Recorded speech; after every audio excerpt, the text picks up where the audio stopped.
Listen, fam. Allow me to make this claim so we can get it. One of the biggest controversies in Scripture is divorce and remarriage. From the beginning, it was not so. God made Adam. Then he made Eve. This was the first marriage.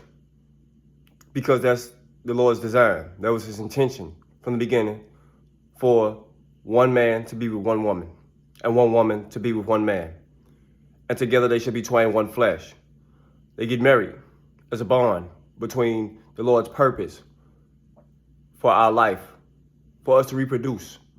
That's why a man cannot have intercourse with a man and create a baby. Neither can a woman have intercourse with a woman and create a baby.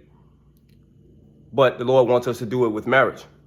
So when people get married and have a divorce and get married to another person and then divorce them, now it's their third time around getting married and divorcing. It's called adultery. Even though you get married to another person, you can't say, I'm a Christian, because you married someone else. Just so you, in the Lord's eyes, you're not fornicating. Listen, even if you do get a divorce, if your husband is still alive or your wife is still alive, you get a divorce with this person, you're committing adultery.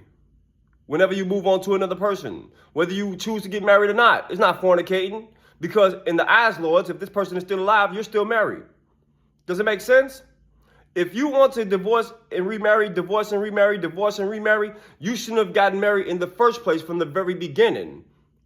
You got married so that you can say, I'm still a Christian and I'm not a fornicator, but you're an adulterer.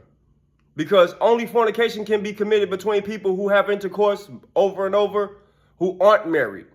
So to prevent yourself from calling yourself a fornicator, you divorce and get married to a person more suitable for you.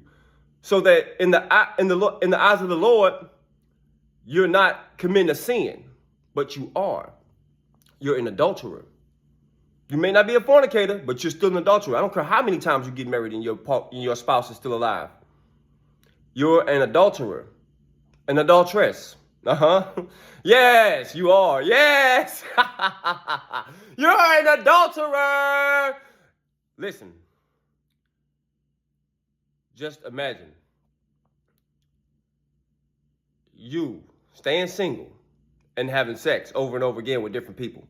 That's the same thing you're doing when you commit adultery, but under a covenant with the Lord. So to prevent yourself from being a fornicator, you call yourself married, but you're not. The Lord only recognized the first one.